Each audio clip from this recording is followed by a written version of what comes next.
I'm Lou Eisen, boxing writer and historian. I don't know why we had the picture of last week's guest up there, Mary Gregg. I apologize to our guest today. Um, but we will fix that before this actually gets to air after. Today we have a fantastic guest. He's one of the first, probably the first person, without a doubt, that I befriended at the International Boxing Hall of Fame. He was extremely kind, and his name is Clay Moyle. He's an internationally well-known, admired, and respected boxing writer, and he's written some magnificent boxing books. He wrote a book on the wonderful Billy Miskey, and that book got Billy Miskey into the International Boxing Hall of Fame. He also wrote a wonderful book on Tony Zale, the great Tony Zale, the Man of Steel, and my favorite book, and I was just I was in tears seeing this in the store, was on this man, the Canadian. It took an American to bring this man back to life, Sam Langford. And this is a great book, and it's boxing's greatest uncrowned champion. And that's what Sam Langford is known as, boxing's greatest uncrowned champion. And if not for the racism of the time, he would have been a world champion. And we are pleased as punch to welcome someone who's more familiar with Canada than most Canadians themselves, Mr. Clay Moyle. Thanks, Lou. It's good to be here. Oh, thank you. It's great to have you. I was thinking the other day if you were going to change your name from Cassius Clay Moyle to Muhammad Ali Moyle, but I guess you stuck. That's a silly. Nah, I've been using this one for long enough. I think I'll keep it. It's a great name. I never liked my name because Lou rhymes with so many things. And all my first cousins have the same name because they're named after my grandfather. So what made you, what was the first thing that when you came across Lang for the first time, you thought, I got to do something on this guy? What grabbed you? Yeah, that's, I really didn't know much about Sam for the longest time. I'd heard the name, but yeah, once I started reading materials about him and other fighters, I just came across a wealth of information about his fighting prowess, and he was such a character. I mean, the guy was a real character and had a great sense of humor. But yeah, it was all the accolades I was coming across from his counterparts, these other great fighters who were, just singing his praises. The more I read about him and learned about him, the more intrigued I became. And at some point I just was like, how come nobody's ever written a book about this guy? He's phenomenal. He was phenomenal. And it was obviously such a shame that so many people don't know how great he was as a boxer. So I just decided that I'd always kind of wanted to write a book, and I thought I would pick him as my first subject. Of course, not realizing what a big job I'd taken on, because, as you know, he had over 300 professional fights and a 24-year ring career. So there was a lot of ground to cover and a tremendous amount of research, but that's really why I selected him as a subject. I just became fascinated with him. I love that you mentioned, because I wanted to bring it up, his sense of humor. You sent me a lot of your notes because I was asking you certain questions before, and there's so many fantastic. I mean, the book could have been 600 to 800 pages, as far as I'm concerned, and that it wouldn't have been enough, because there's so many fantastic stories about him and so many hysterically funny quotes that he said that made sense. For instance, you were telling me about when they touch gloves, like in right. What was that story again? Well, there's one where, I mean, it sounded like it happened on more than one occasion where he went out. Traditionally, many boxers before the final round would touch gloves before the round commences, and Sam went out and he reached out to touch gloves with a fighter, and it was earlier in the fight, and the fighter got a very confused look on his face and said, "Sam, this is not the last round." And of course, Sam said, "Well, it is for you." and then knocked him out, of course, that round. But he had that kind of ability and talent. He was, you obviously know very much about Muhammad Ali as a result of your great friendship with Angelo Dundee. And, Muhammad became pretty famous for early in his career naming the round he was going to take a fighter out. Well, Sam was very similar in that regard, and essentially was doing that 100 years earlier. Hmm. Not 100, but Yeah, I mean, but long before. And right. there was also, you had great stories about how one writer called him yellow, and I think it was in England, and he positioned the fighter right above the writer and then just knocked him into his lap. Oh, yeah, that was actually against Jim Flynn. Right. And it did occur in the States. It was and that was one of only two losses Sam incurred over a 4 or 5 year period where I think he was really at his peak. And Flynn had upset him in a match, and then went about bragging about it. And this writer was very uncomplimentary towards Sam uh, as the rematch approached. And of course, it caused a lot of ire on the part of Sam. And when that fight occurred, as you said, at some point during the match, he maneuvered Flynn over towards where that sports writer, was sitting near ringside, got into a clinch, and directed some comments towards the sports writer to the effect that here I'm about to bring your champion to you. And Flynn didn't know who he was talking to, kind of glanced over, and next thing you knew, Sam knocked him out. And it was in the first round. So he Wow. basically decided he was going to bring a very quick ending to this fight. And again, he had the ability to do that when he wanted to. He carried a lot of fighters. Right. He said he was never involved in a fix, throwing a fight, but he would carry a number of fighters. There was a great story in a 1920 match. A Memphis promoter had a good crowd that particular day, and he said that Sam came up to him before the fight and said, "I noticed you got a good crowd out here. What did you want me to do? Did you want me to take him out early? You want me to carry him a few rounds?"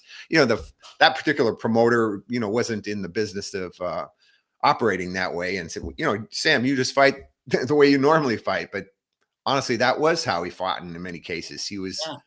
he was trying to do the wishes of the promoter. So yeah, interesting. I saw another comment by Abe Hadel, the great fighter, who said that we'll never know how many fighters that Sam carried during his career. Yeah, it's interesting. The only time I ever saw Ray Arcel get angry was when someone asked him. I understand that Sam Langford and Benny Leonard and other guys had fixed fights, and he said, "Not in the way you think so."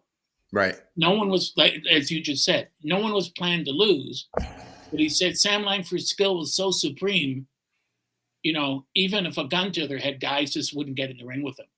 Mm-hmm. So he had to promise, as you said, to carry them for 8 or 9 rounds. And he said the only mistake some of these fighters made was they broke the deal. Right. And you have Right. that story you told me about that one guy. It was in the papers you sent me. The guy who agreed, where Joe Woodman, his manager, said he'll go easy on you, he'll let it go. And then this guy started to take punches with him, and Woodman or Sam said the deal's off. Right. Right. Yeah. And that happened with Ketchel too, didn't it? I'm sorry. Didn't that happen with Ketchel as well? Because Ketchel was notorious for not living up to deals. Yeah, I don't know that there was an agreement between the two men per se in that particular fight. I mean, the story is that that there was a much more longer, lucrative match out on the West Coast that would take place if Sam would agree to carry him in this particular fight. Now, I think what Sam came to realize in that short 6-round fight with Ketchel was that carrying Ketchel was not necessarily as easy as it was to carry some other man. He had a real he was very complimentary concerning Ketchel and his level of aggressiveness, and he found he had to work a lot harder to avoid taking him out. So I mean, because he had to, at some point he decided that he had to defend himself, and he had to become more aggressive than he himself had planned in order to survive that 6-round bout. But yeah, it was a real shame that it was, I think it was a matter of months later that Ketchel, of course, was assassinated, and that that longer fight never came to fruition. It would have been very interesting to see what the results would have been from that bout. Most Especially, of those, in many of those, the majority of those in attendance felt that Sam had carried Ketchel, but there were others who didn't see it that way, of course. And well, you know, I read. I mean, I've seen where they said that's been listed as a win for Langford or as a draw, but exactly what you said, where people said that Langford won, and that the next fight was supposed to be a title fight, and right, then Ketchel got assassinated, and that there went Sam's chances. But also, Ketchel was good friends of Langford and with Jack Johnson. He wasn't. He was unlike a lot of the fighters back then. He was not bigoted or racist at all in any way. right, yeah. Ketchel's honestly a guy that would be interesting to see someone take on a full length biography about as well. I mean, think about it. I think Nat Fleischer did a very short biography about him, but yeah, he would be a task taken on, much like Langford. That would be a lot of work, many years of effort to do a decent job of it. But that would be well worth the time for someone to do.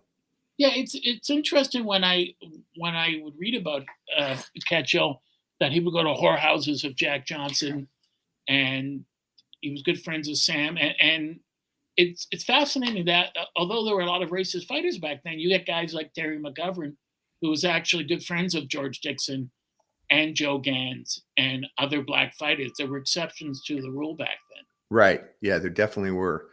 Of course, the flip side of that was you'd had a number of white fighters that just flat out refused to fight Right. blacks, of course, and in the states there were many states at the time where bouts between mixed races was prohibited.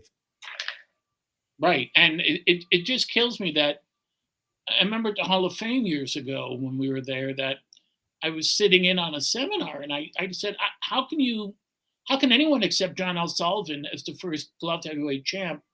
He should be the first gloved white heavyweight champ because Peter Jackson was the best heavyweight in the world at that time, Right. and Johnson wouldn't fight him. I mean, this is almost like revisionist history. Right. Yeah, you remember, I think it was Bob Fitzsimmons, who ultimately did become a heavyweight champion, and he always referred to Peter Jackson as the granddaddy of them all.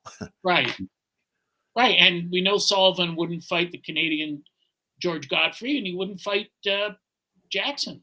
Right. And then, ironically, when Jack Johnson, now, here's something I want to ask you. So, Jack Johnson, apparently, did he make this deal with the National Sporting Club in England to fight Langford if he beats Burns?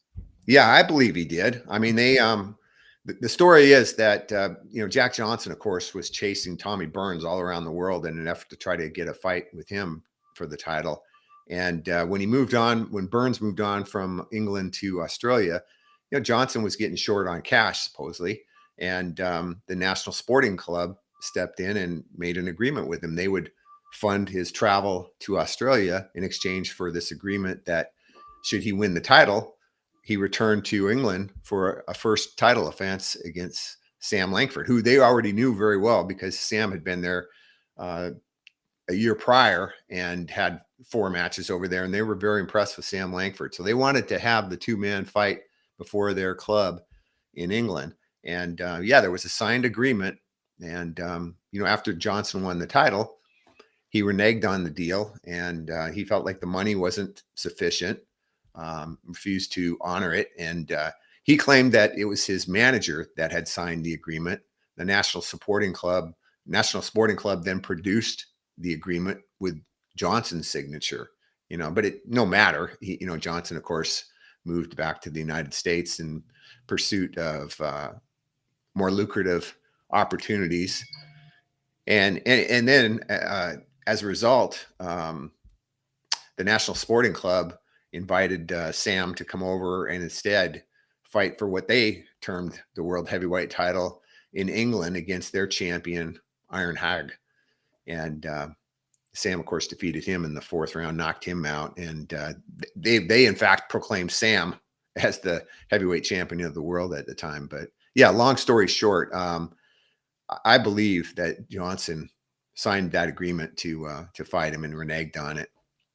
But Johnson was known for that. I mean, a lot of people don't realize Johnson was, as Joe Frazier would say, was a scambuga, a rogue.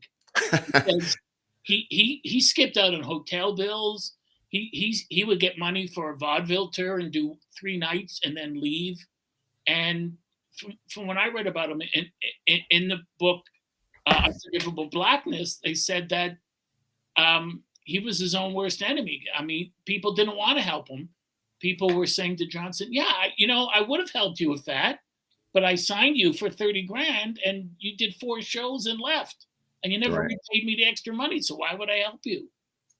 Yeah, Sam was a much more likable figure than Johnson for sure. I know that the famous promoter over in Australia at the time, um, Hugh McIntosh. McIntosh, specifically mentioned that he said that he was always at odds with Johnson, but instead got along, famously with Sam. Found him very humorous with a droll, whimsical sense of humor, and very, very easy to work with. But yeah, Johnson, I think Johnson clearly ruffled a lot of feathers. And in fairness to him, uh, like all blacks at the time, he suffered a tremendous amount of discrimination.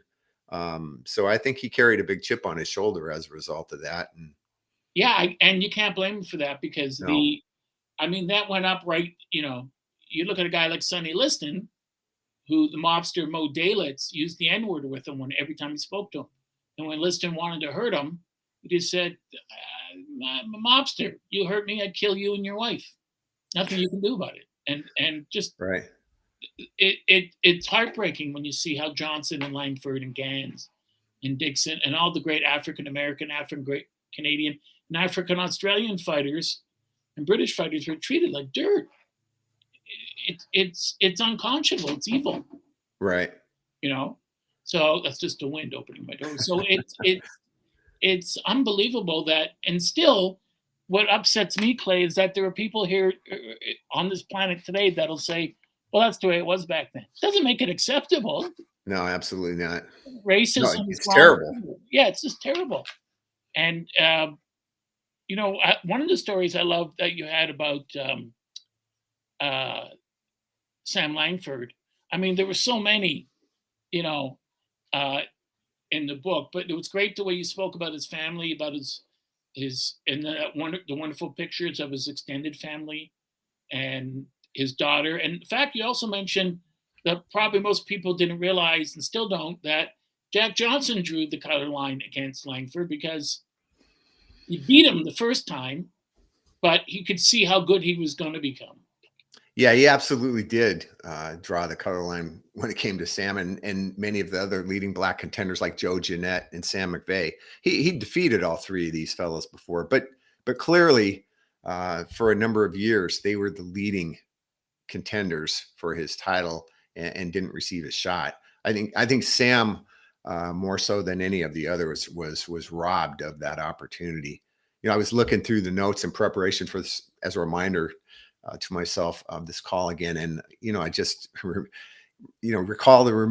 reminded that Sam at one time or another was the heavyweight champion of the world in 5 different countries: England, France, Australia, Canada, and finally Mexico, in addition to winning the colored heavyweight championship a number of different times.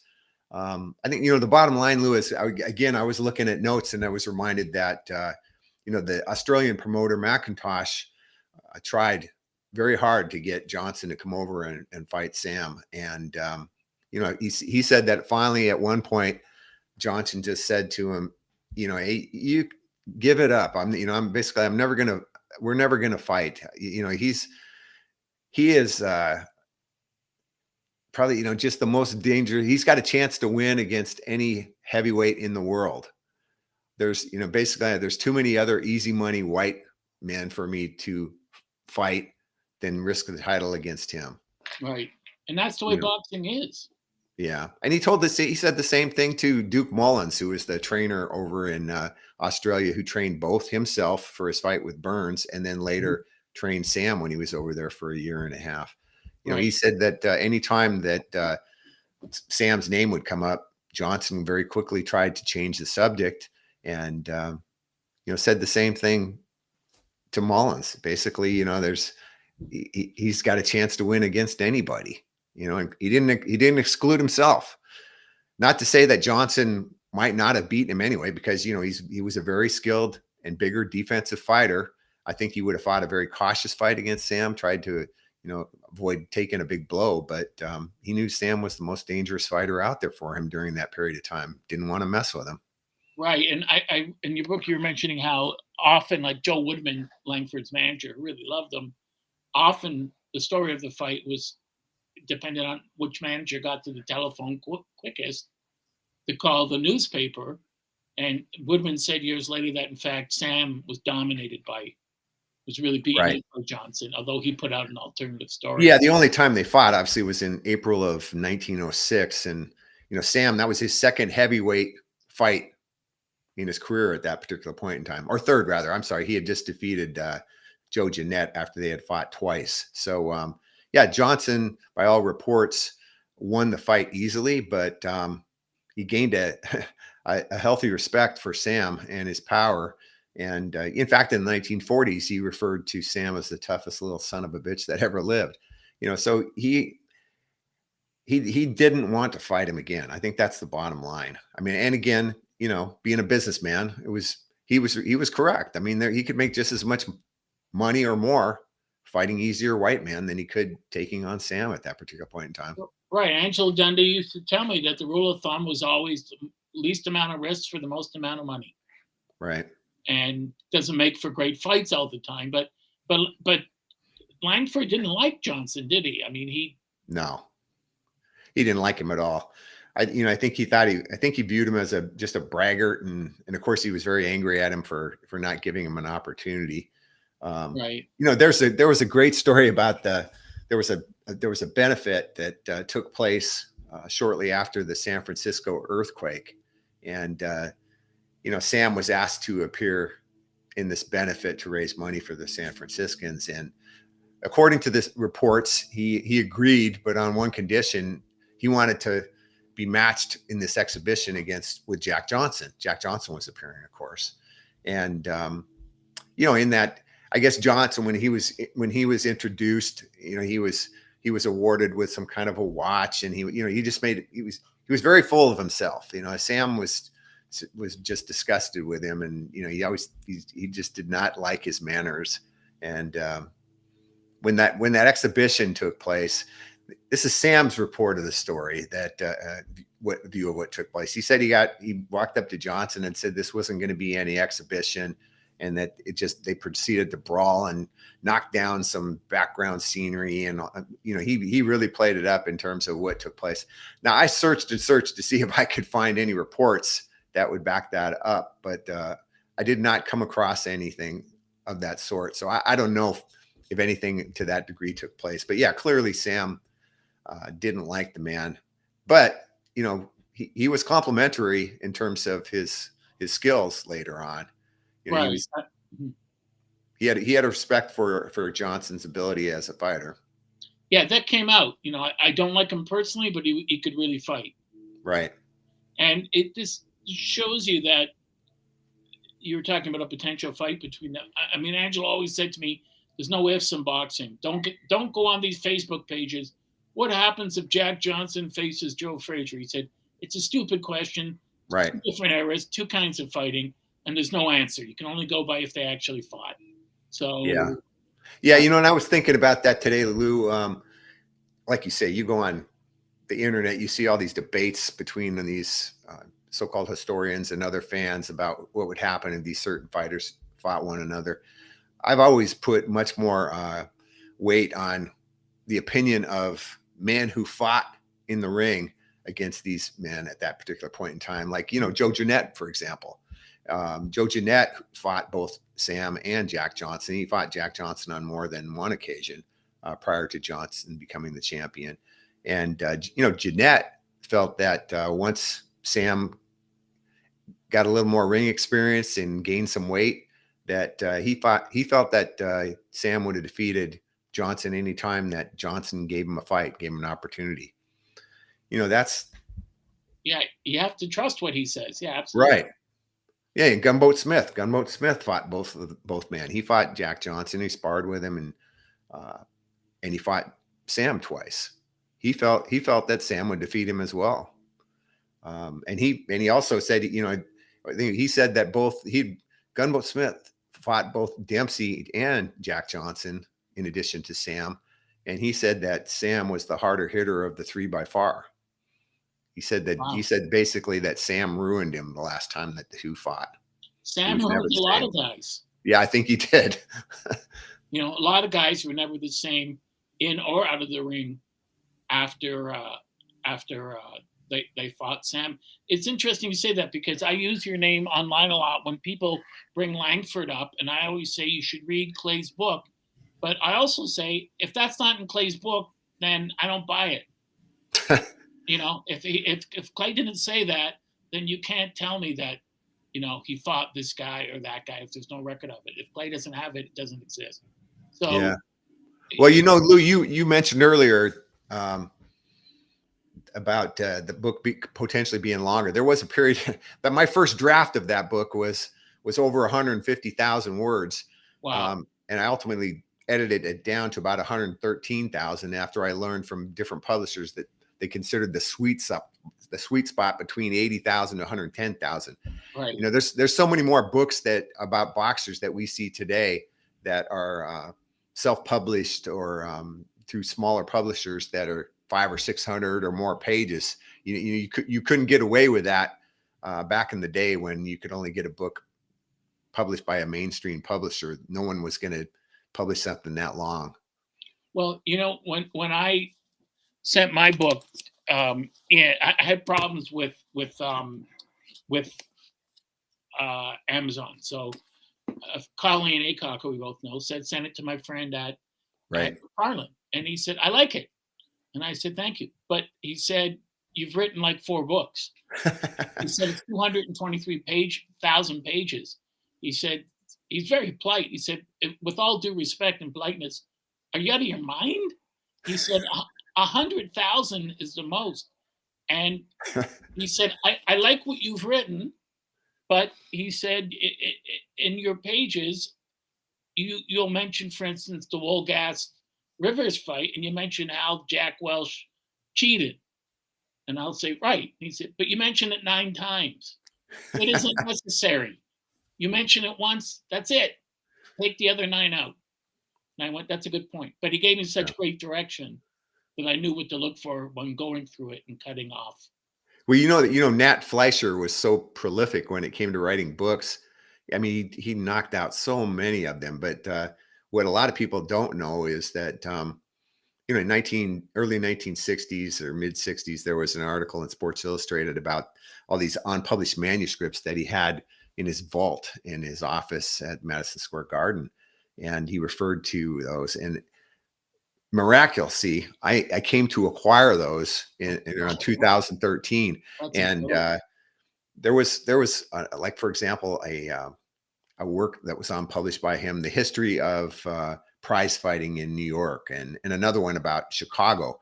And those were just massive. I mean, they were typewritten pages, 500 or 600 pages. I don't know. You know, they would have been well over, like you said, today you'd have to do 3 or 4 books to get them published. So he could not find, as well known as he was and as respected as he was as a writer in his time period, he could not find anybody to publish them. So they sat in this safe forever. I ended up selling those to the University of Notre Dame, but so they're well cared for now. But yeah, I was blown away by. They were well cared for when you had them, because no one. I think they'll be cared for better there than here. No one respected it more and loved it more than you did, and knew about it and you know, appreciated what he was doing more than you did. I don't know where the man found the time to write so many material sitting on an old typewriter too. Yeah, he must not have slept. No, I mean, and then you read about him, and he'll talk about, you know, the George Dixon fight with young Griffo. And I'm thinking, well, what were you, 4 months old during that fight? I mean, how could you cover that fight, you know, in the 1890s and then be, you know. But, you know, he obviously acquired and accumulated a lot of material, like from like the old National Police Gazette, the Mirror of Life. So, I mean, he had a tremendous supply of recounts of those fights, but he was obviously relying upon that information to do that. wasn't Ring originally the idea of Tex Rickard as an in-house magazine for his promotional company? I don't know. I don't know how that originated.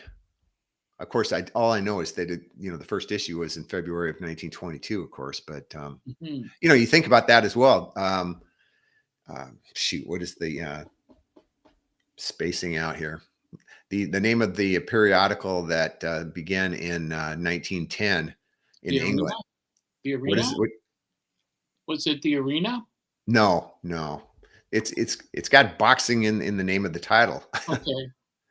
In any case, I mean, yeah, basically they were 12 years before. So, I mean, there are some great periodicals out there that exist to this day, back to 1910 and obviously well beyond that. And some of the older, like the Illustrated Record, there was a periodical titled The Illustrated Record. I came across some of those from like 1901 to 1904 and so forth. They were so brittle that you had to handle them very carefully because they disintegrate in your hands. But so many tremendous articles and huge line drawings of fighters and fights that were taking place. I mean, they were fantastic. Big too. I mean, we're talking about 11 by 14 and, big, Wow. massive volumes of these periodicals. I know that I was trying to. I have it. It's the first chapter in my book. Tony G helped me with it. The bare knuckle boxing historian. I was looking for the first fight that I could verify was fixed in England. I think it goes back to 1772. So I was looking online and typing these things into Google, and it mentioned that there was this newspaper. I don't know if it was the Eris Birmingham Gazette or something, but it had been publishing boxing stories from 1700 to 2000. And I had a guy's name, so I contacted the guy. He said, "Yeah, they just stopped." And I said, "How do I get a hold of these fights?" And he said, "It's all online." And he gave me the information. I went online. I was able to find it and look about this fight. But when I spoke to Tony G, he said the problem with Pierce Egan, and it wasn't anything negative about Pierce Egan, but reports from that time weren't necessarily correct as to the dates often, and a lot of the reports were done well after the fight had taken place.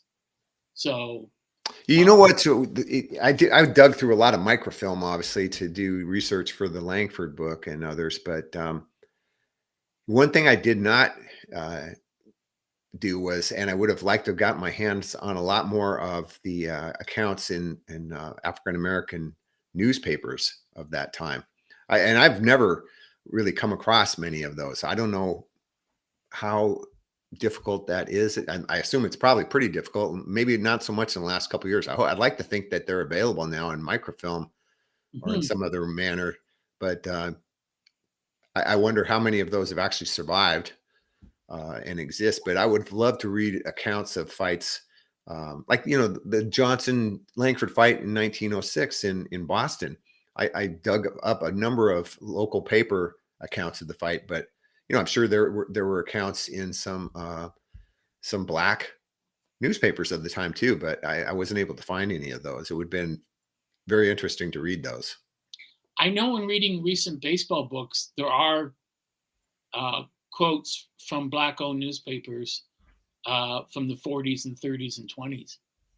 So, I mean, it exists. I just don't know how to go about finding it. Right. So it's difficult. You're luckier in the sense that you're in the States. When I called to try to access Hank Kaplan's boxing archive at Brooklyn College, the woman said, "We'll get you anything you want. You just have to be here in person." Right. She said it's too massive to put online. It just Yeah. isn't possible. So that's sort of um, a detriment. It's interesting with Langford because I read about him when I was a kid, and my father would talk about him. And when I spoke to Angelo, I don't know if Angelo met him. I know Chris knew him. Chris Dundee's brother knew Yep. Langford well, and he said Sam was always a gentleman, Right. always had a smile and a funny joke for you. And there's that clip online which you've seen where he just has the eye surgery. Yep. It's like a 35-second clip, but he had a smile that even today when you look at it in your book, he He has lights great laugh. great laugh, and that smile lights up the world. And just such a a magnificent person. You wonder why. I mean, your book should be a movie. I mean, I can't think of a better topic for a movie. Well, Lou, I can tell you that there was a fellow that optioned the book, shoot, 8, 9 years ago. I've become good friends with him now over the years, and helped him with the outline, and give him some input. He's actually written a screenplay for it. And then during COVID, we worked together on a pilot for a possible series. So he's got a pilot written and outlined for episodes. So he's been peddling this for the last 6 or 7 years, I'd say, in an effort to try to get somebody interested in funding that project. And he's been talking to a number of pretty well-known parties. But yeah, so far it hasn't transpired. I think it would make for a very interesting movie, and the screenplay that was developed, I think, is very good. But yeah, who knows? Both my parents were alive when my first 2 books were optioned, and I thought, well, geez, this would really be something if Right. one of these gets made into a movie. I'd love it for my parents would love this, and now I'm just hoping that if it actually happens, I'm still here. Right. I spoke a friend of mine who's been a movie reviewer from Toronto, but he wrote for the LA Times and the Hollywood Reporter and Newsweek and different things. And I said to him, how do you, and became a screenwriter himself, but I said, how do you get stuff optioned? You write something and it's good. It's not you, whether you think it's good or not, but other people have seen it and said, that's great. It should be a movie. He said, it's easier if you get a star attached. And Yeah. he said, that's why so many actors are aspiring writers, because when they do a movie with someone, you mention, hey, I have something you might be interested in. He said, if you get someone behind it, and I've been trying to do the same thing with Jim Dundee about his father and their Yep. relationship with Muhammad Ali vis-a-vis the Nation of Islam and the mafia, and just a book, movie, documentary, and everyone's like, why? Yeah, I know. I personally, obviously familiar with that effort, and I think that story would be very Right. interesting and quite a bit different, obviously, than all of the other Ali movies and stories we've seen and heard. So, yeah, I wish him luck with that, and you, if you're going to be continuing involved with it, because I think it would be, I think it would do well. Well, I do too, but it's interesting. A friend of mine from grade school is an entertainment lawyer, and he said to me, sat down with me, he said, well, there's good news and bad news. And I said, what's the good news? There's only 2 literary agents in Canada that handle sports projects. That's it. And I said, Well, you know what, Lou? There's something else I heard about Canada from the fellow who has the option on the Langford, and that's if we thought at one point well, maybe we'd have a better chance of getting in some interest in Canada for this story, since Sam was born in Nova Scotia, and come to learn that to obtain funding for an effort like that in Canada, it has to be. I believe he said it had to be directed and produced by or written by a Canadian party, something to that effect. Anyway, there was some obstacles that made it more difficult to accomplish that in Canada than I thought it necessarily would be. Yeah, yeah, I've gone through the same thing In the States? Oh no, in Canada, Oh, where they said, yeah, we'll give you. Like I said, my next book, I want it to be. We were talking about this off there, on because it's a great theme on George Godfrey and George Budge Byers, because their stories were a success. Byers retired, or Godfrey retired wealthy, and then his family turned it into millions on his advice. He said, don't sell the land, rent off of it, but keep it. And so they made millions. And he saved his money and he worked for the railroad, and his family, both families still have the money. It's a success story. 2 African Americans whose families started in slavery, who came from Prince Edward Island, but at the time they were born, the population of African Canadians there was infinitesimal. It is today, so it was less then. right. And once again, take it to a producer here. That's a great story. I know who to do it. And it gives me the name of a guy who just produced a documentary on Canadian TV on Buck O'Neill, the black baseball player, Yep. and Herb Carnegie, the first well-known black hockey player in Canada. And I spoke to the guy. He said, I loved it. I loved it. And I said, that's great. He said, but I I work for the sports network here, and what I do is I help companies to bring us documentaries. So you have to go to the guy that brought that to me. I went, great, and sent him an email 4 weeks ago, and nothing. Because in Canada, unlike the States, they just don't get back to you. Yeah, sure. Yeah, things move at a snail's pace, seemingly. Yeah. There's been so many times over the years here that again, the fellow who has the option on this Langford book has contacted me and told me about so and such and such a party that it's been presented to. Read it over, an actor, and fairly big names at times, and you get your hopes up that okay, now we're finally getting somewhere, maybe, but nothing's come to fruition yet. So yeah, we'll see. It's frustrating. It almost gives you a sense, I don't know if it's fair to say, of Langford and what he went through in his time, because he must have been told a million times, you're going to get your shot. Right. This time it's Yeah. happening. And then it just never happened. Yeah, I think that when he honestly felt that it was over for good, that was never going to happen, was clearly when Jess Willard, the white contender, defeated Jack Johnson in 1915. At that point, he says he flat out decided that was it. There was no way that a black man was going to get a chance to fight for the title again anytime soon, and that he quit any serious training. And he was right, honestly, because it wasn't until 1937, right, that Joe Louis became the first man to get a chance to fight for the title. Yeah. Jack Johnson was lucky he wasn't killed by Jack Blackburn. Blackburn, who trained Louis, hated Jack Johnson, and right. Blackburn had killed a person before, and he had a terrible temper. And as a lightweight, I mean, as you know, the weight divisions weren't enforced, so he'd fight heavyweights. Yeah, I always thought Blackburn would make a great subject for a book as well. No one's written a book about him.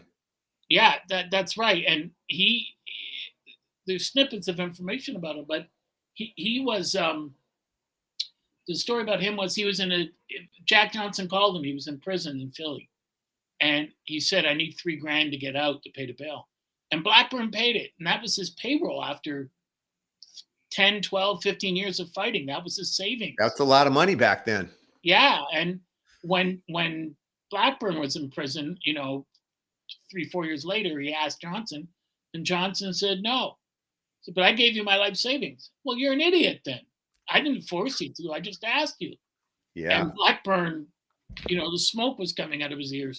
So there was a story, you've probably heard this, when Louis was training, and I don't know if it was for Schmeling, but it was the Pompton Lakes, and Johnson came up to the camp, and he was telling him, Blackburn's a loser, and he can't do this, and you didn't realize Blackburn was like a father to Louis, and right. And all of a sudden, you heard the unmistakable click of a trigger being pulled, and he turned. He was about to turn, and Blackburn just said, "It's me, leave or die," and Louis said he had no doubt that Blackburn would have blown his head off.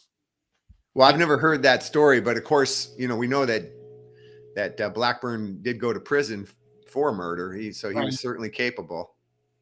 Right. And, when they first brought Louis to him, he wasn't going to take him because he said they'll never give another black guy a chance after what Jack Johnson done. Yeah, right. And it was a valid concern at the time, obviously.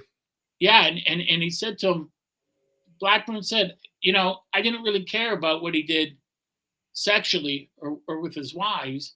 My argument was the way he screwed people over financially. Mm-hmm. And because of that, promoters weren't going to allow us to get a chance again, ever, right, because of him.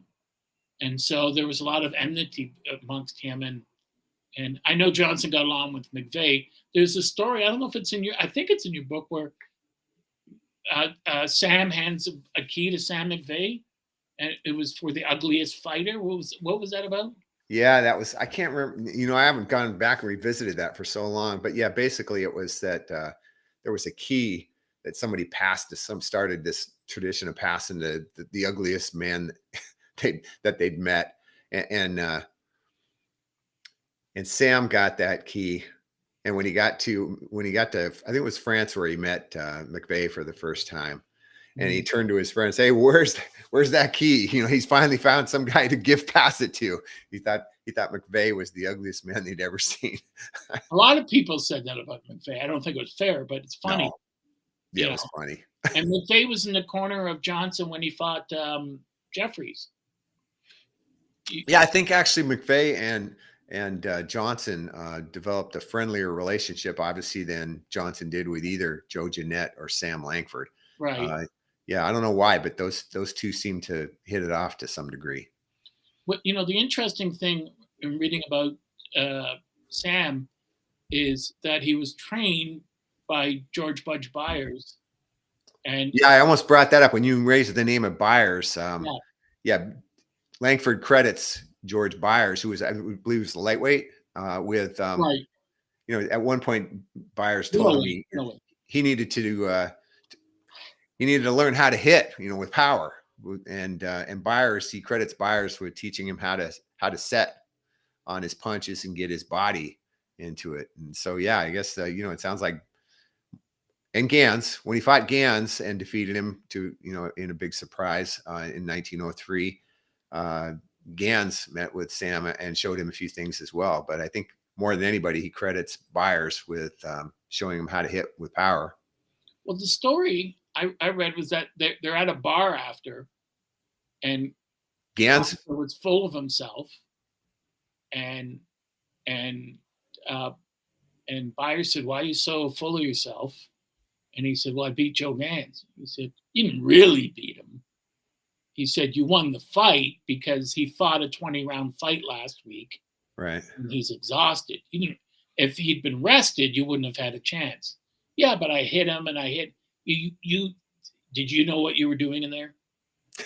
What do you need? Well, if you think about it, Sam had only when he fought Gans for that title, Sam had only been a professional for a year or a little over a year, because he didn't turn professional himself until 1902. So yeah, he was very raw at the time he fought. So it was a very big surprise that he beat Gans on that particular occasion. But like you say, Gans, supposedly that story is that he had a long fight and a long train ride, and suppose they were playing cards. And I don't think he had much concern or worry over having to face Langford at the time, this young man. But yeah, they obviously never fought again either. No, it's interesting because Gans, as you said, and Byers were teaching him things in the bar. Right. But what really struck me, Clay, was the fact that Langford didn't say, "Oh, forget it. You just won't give me credit." He actually went, "Oh, okay. I understand. You're right." I mean, he was willing to accept it and learn. Yeah, he clearly was. He was thankful for the input and advice that he received and acted upon it. The most touching thing I read in your book that brought me to tears was when, I think it was in England, where he stepped off the curb when a white man was walking towards him. Right. He was so used to. What was the story of that? Yeah, the story was when he arrived in England in 1907. This couple sports writers were sent to the boat to meet him and bring him over to the club. And when they were walking along, Sam was drawing a lot of attention because he had some really loud checkered suit outfit on. But when he would see men approaching from the opposite direction, white men approaching from the opposite direction, the sports writers noticed that he immediately stepped off the curb out into the street until they passed him. And he did that a couple of times, and they asked him what he was doing. And, they told him, "You don't have to do that." And he was very surprised because, he said, "Well, back where I come from, we're not allowed to walk with white folk." So yeah, what a commentary, huh? Yeah, that just, I mean, it chokes me up today. Right. To do that to another human being, Well, especially. even 4 years later, he was when he went over there to fight. I think it was Bill Lang, if I'm not mistaken. The National Sporting Club invited him to attend a dinner with the press, where they're just, trying to drum up press for the upcoming fight. And Sam declined the invitation. He just basically said that he wouldn't be comfortable there as the only black party amongst all those white folk, and that he said he knew his place. So Yeah. And that was the same fight, of course, that there were many. The majority of the crowd were rooting for Lang, the white man, and they brought out the white gloves. They didn't have black gloves for the fight. They put That's not they something fitted I the thought. fighters with white gloves, and the idea was that the white gloves were going to show up more effectively against the black skin. Yeah, that's on the cover of the book. Right, that's the Yeah, fight. yeah. Wow. Yep, remarkable fighter. And you also had that great story in the book that made me smile. It makes you want to shout out in happiness. The one where they said, "We appoint the referee."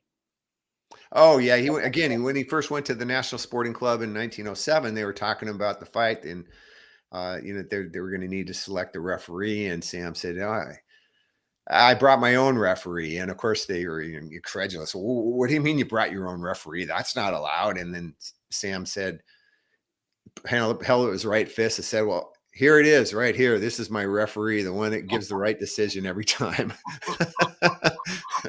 How can you not love a man like that? I mean, Yeah, really, no, man. He had a great sense of humor, very witty. I mean, he was a sports writer's dream in terms of interviews. Very quotable. and a very bright man. I mean, a very smart man, and it just someone should have looked after him when the career was over, rather than let him drift. I mean, when he retired, what Right. happened with his wife and his daughter? I mean, he divorce his wife, or did she divorce him? She divorced him. I don't know exactly what was going on with them. I know one reason, of course, was that he kept fighting long after she wanted him to quit, and in fact, went blind in one eye, and Mhm. and he started drinking quite a bit towards the end of his boxing career. She sometimes traveled to Australia or England or France, gone for months and months at a time. Um, they just, I guess they drifted apart, and yeah, she divorced him. And, but later in life, when his great granddaughter remembers Sam coming over to her mother's house, his granddaughter, or his daughter's house, and Sam would come for a visit. It'd be a big to do. Everybody who knew who Sam Langford was in that neighborhood, and his wife would be there. They were cordial to each other, and she had many great memories of their times together and the year and a half they spent as a family together over in Australia. So, so they had a little bit of a reconnection at some point, but they never again lived together. Of course, he ended his life in a private nursing home. About 6 other patients in a house or so forth, and um, but he stayed in touch with his family, and there was that relationship still. And Dempsey admitted that the only fighter he was afraid of was Sam Langford. Yeah, that's true. Yeah, I mean, you get of course, the Dempsey fans don't want to hear that today and say, he was just being kind and so forth. But again, Gunboat Smith, who fought both of them, said Sam would have defeated him easily. And I think, Dempsey, when he had an opportunity to fight him, he was 21 years old. And yeah, he said he was the only man he ever really feared was Sam Langford because he knew he would flatten him. Yeah, and this was John the Barber Riesling. Didn't care about him as erstwhile manager at Right. that time in New York. Yeah. And Until, at that particular time, I'm sure he probably would have flattened him because, yeah, Dempsey was not that experienced as he became later, of course. And, but what the same thing is, Sam was Sam was blind in one eye at the time though too, but he was still very dangerous. What's really remarkable to me, Lou, is the fact that guys like Sam Langford and Harry Greb, possibly the 2 greatest fighters in history, both had over 300 professional fights recorded, and both fought the last third of those blind in one eye. unbelievable. It's remarkable. Yeah, it's more than remarkable. It's unfathomable. I mean, 2 eyes, Right. still a dangerous sport, even if you're all-time elite like they were. But 1 eye, I mean, your balance is off. You can't see shots coming. Well, and of course, in the end, when Sam won that heavyweight title in Mexico, you know, at the end of his career, he could hardly see out the other eye. They Yeah, were, and his handlers were concerned for him because he couldn't see anything, and they said, yeah, he said, don't worry, you don't have to worry about old Sammy. I don't need to see him. I just got to feel him. So he'd get out there barely able to see, and he somehow managed to get him maneuvered into a corner where he could feel him. deliver an uppercut and knock the guy out and win the heavyweight championship of Mexico. One of the last arguments I ever got into, that's a wonderful story. Someone mentioned how they thought Fred Fulton was a better fighter than Langford, which I thought was hysterical. Well, he said he knocked Langford out, but Langford was legally blind. Well, and Fulton's the one who actually blinded him permanently in the one eye because Sam suffered a detached retina in that fight. Yeah, and Fulton obviously was a very large 6'4". I don't know how much he weighed at the time, well over 200 pounds. And you got this 5'6", 7-inch fighter, overweight, out of condition. He was getting towards the latter part of his career. And that was at a time when Willard won the title and he wasn't training seriously anymore. But, when he was motivated, he remained dangerous. I mean, in 1922, he defeated, knocked out Tiger Flowers, who would go on to become the middleweight champion of the world. That's 5 years after he lost the sight in his left eye, and was only a few years away from the end of his career. He was still good. He was still good enough to get this guy in a position where he could deliver the knockout blow. He had knockout power with both hands. Was the sight fully restored in both eyes after the surgery? Yeah, briefly. I guess that, in the late 20s, he had that surgery where he was briefly able to see out of both eyes again, but it didn't last very long at all. That's sad. Yeah. He reached, in the late 20s and 30s. I mean, he was really getting by mostly from handouts. He would get paid here and there to, in a bar to tell his old stories. And then in the summer, well, he would go up to the eastern provinces, Canada, and perform in tent shows with parties like Joe Walcott and put on these boxing exhibitions, again, where he's basically can't see, very fat and out of shape, but he'd make some money during the summers in that manner. Wow. It'd be great if there were articles around or photos around from that era. Well, I've seen some, not very many, but I remember seeing one particular picture of him in the ring. Of course, I have one with him standing in a ring with Joe Walcott, where they're both overweight, of course. But yeah, I'm sure there's a few articles. But you probably have to, if you dug around to some of the newspapers of those days in microfilm, if that's an option for you in Canada, I would imagine you could come across them. Be a lot of work. Yes, I mean, I know that the Toronto Reference Library has the newspapers here going back a long time. So I was able to find things when I was researching George Budge Byers and George Godfrey. The local Prince Edward Island newspapers were publishing stuff on the Crimean War. So, I mean, that's how far it went back. Some newspapers around the country, like in Toronto, for instance, they would print boxing articles, but sometimes it would almost be in code because it wasn't legal. So they'd have to tell you it was an exhibition or this is what happened. And then there have been fights where there was a famous story in Toronto. There was a fighter named Little Arthur King, who was a lightweight. And he was doing really well. He won the Commonwealth lightweight title, Canadian lightweight champ. He was a really great African-Canadian fighter. And his manager was a guy named Davy Yak. Davy Yak's brother was Baby Yak, who's well known in Canada because he didn't go to the Nazi Olympics. He went to the other Olympics, but had to turn back because of the war. And his best friend was Sammy Lovespring, who became much more famous. And so Davy Yak was his manager, but also a mobster in his own right.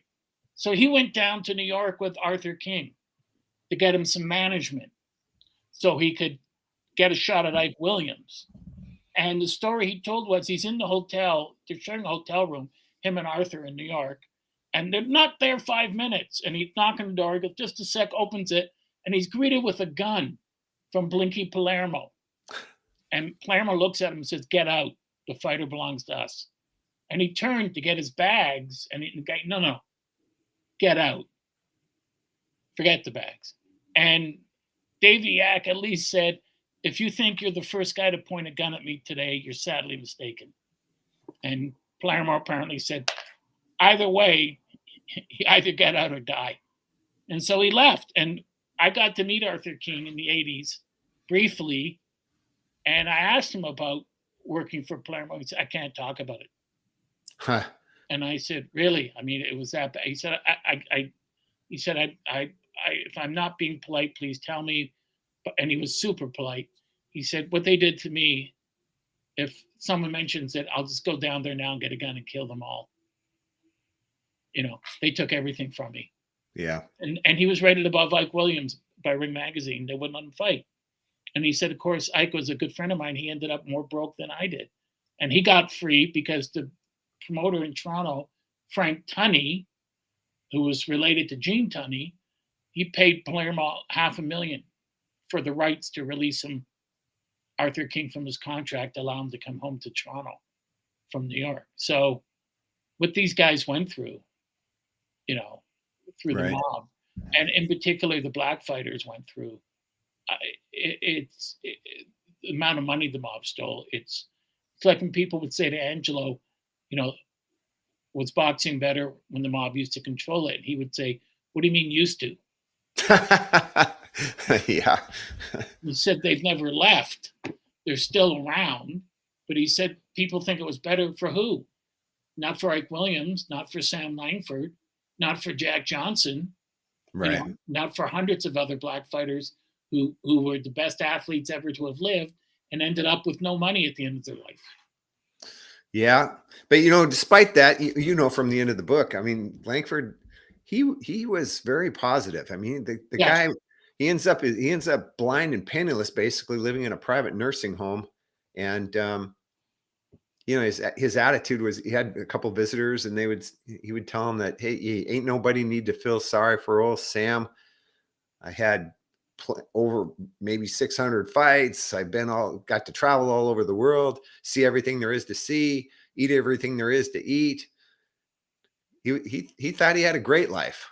And he did. I mean, he was recognized in his time as the best fighter on earth. Right. I mean, how much better can you be at your profession than that?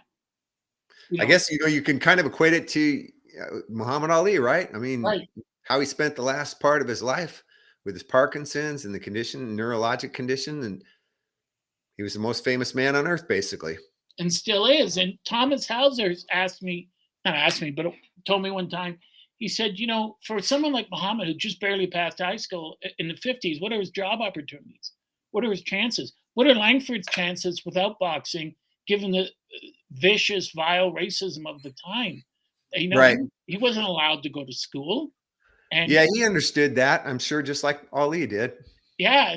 And Hauser said, if you would have said to Ali, here's the deal. You'll get to be the most famous person on the face of the earth ever, but the result is you'll have a neurological disease. He said, of course he would have taken the deal. I mean, who would give up a deal like that? Langford, as you know, because of his father, you know, had to work from a young age. His father used to beat him, and there were so few schools for African Canadians back then. And even though there were few schools, all Canadians, you were expected to work. School was a luxury back then. Right. You know, it's not like with our children where, no, you have to go to school. So, I mean, define boxing and then become 2023, and we're still talking about Langford. And thanks to you, they will be forever because you brought them back to life. Well, I tell you, Lou, before we wrap up, I wanted to make sure that we promote this Canadian broadcasting series that's coming up, because I mean, I'm thrilled that they're going to do this sports episode. They have 8 episodes, one of them sports related, and they decided that Sam Langford was going to be the feature of that sports episode. So, I mean, that's remarkable. I love the fact that he's going to get that and receive that kind of recognition. And so many folks who don't know about him at all, who watch that episode and that series, will get to learn about him. And hopefully it'll renew interest in him. And there will be more to come. I'm sure there will. And I'm telling you right now, when CBC airs stuff like that, they get millions and millions and millions of viewers. And there isn't an athlete in the history of this country that would be on it, who you could put on other than Sam Langford. Yeah, maybe instead of 2 book sales in a month, I get 4 or 5 one month or I something. think you'll get a lot more than that because it has to be made into a movie in our lifetimes. It wouldn't be fair to Sam and to you if it wasn't. His story is so remarkable, and you told it so beautifully. You brought him to life, which is why it was sad for me when the book ended. I didn't want it to end. I still wanted to be with Sam. But the CBC, what are the dates when the CBC? Well, again, from what I've heard, I don't have the specific times or anything, but it sounds like the plan is that they will be aired on the 18th and 25th of this month. Okay, that's Um, fantastic. yeah, if I get more specific information, or as I get it, I'll forward that to you. Thank you, and I'll promo it every day. Yeah, and if you hear, let me know. You might hear before I do. I Yeah, got to figure out how absolutely. I can watch it or pick it up from here in the States. Uh, Um, if you can't, I'll get a copy of it for you because I have friends at the CBC, yeah, that'd and, be and great. then just send you a copy of it. But it's something that I mean, it'll be played everywhere, and I can't wait. I mean, I wish it was now. Yeah, You know, I wish I yeah. could sit down with you now in a room with a beer and then turn it on and watch it. I'm sure it's fantastic. And the fact that you're on it, I mean, you're Well, I mean, I was up there and interviewed over 3 hours. Now I don't know wow. how. Maybe I don't know if I'll even appear, but yeah, maybe briefly. We'll see. Yeah, but you speak so well, but also you're the you're the guy when it comes to Sam Langford. There isn't anyone else. It's you, so you have to be the guy. And it's great that the CBC knew that somebody there was smart enough to say, if you're going to do something on Sam Langford, you got to get Clay Moyle because he wrote not a book, he wrote the book on Langford. You know, Yeah, I was this only sorry when I went all the way to Nova Scotia that I didn't have more time to go over to Weymouth and spend some time in Weymouth, where Sam was born and initially raised. That's a missed opportunity. That's a long way to go, and not go that little bit further and make it right. to his hometown. My I've been to Weymouth several times when I was doing stand up. You remind me of a story of my father's second honeymoon. He was less than 40 minutes from Independence, Missouri, and his hero was Harry Truman. And Truman was at his library and he didn't go. Oh, He said, I got to get home to the kids. This was his second marriage. yeah, you gotta take those opportunities when they arise. Huh? He always regretted it because he just adored Truman, Yeah, you know. that's too bad. Yeah. But have you been in touch with Langford's family at all? Well, of course, I talked to Carol Doyle, his granddaughter, every once in a while. She was kind enough at the very end of my efforts to write the book to speak with me and provide me with some additional information. That's So wonderful. yeah, we touch base periodically, and I try to keep her in the loop of any hopeful information. Uh, I've sent her and her family a few things that I had memorabilia wise related to Sam recently, but yeah, we stay in touch. That's wonderful. So people can buy the book on Amazon. Yeah, it's on Amazon. abebooks.com. You might be able to find a copy Yeah. there, of course. But yeah, Amazon. I think it's on the Barnes and Noble site. I'm not positive about that, but I yeah, know you it's can find the book. also listed up here and the chain store here, Chapters Indigo, and it's on their site. So you can go to that site and order it. And I recommend you buy this book for everyone. People always say, well, buy it for your father for Father's Day. Buy it for yourself and know that if you lend it out, you won't get it back. Um, this is such a yeah, I don't want to get emotional, but it's such a wonderful book by a wonderful person. Langford is the greatest fighter, that I mean, he's considered by so many historians, including Clay, to be the greatest boxer that ever lived, title or no title. And there wasn't anyone who ever willingly got into the ring with him. You know, he scared the hell out of everyone. His talent was supreme. He had the timing of a comic. He was a fantastic human being, much like Clay. And I just want to say thank you, Clay, for being here. And I look forward to speaking with you and seeing you again soon. Yeah, let's do it again soon, Lou. It's been too Absolutely. long. Enjoy the time with you. Yes, next time we'll do Billy Miskey. All right, I'm up for it. Okay, thank you so much, buddy. All right, take care. You too. Be well. Thank you. Okay.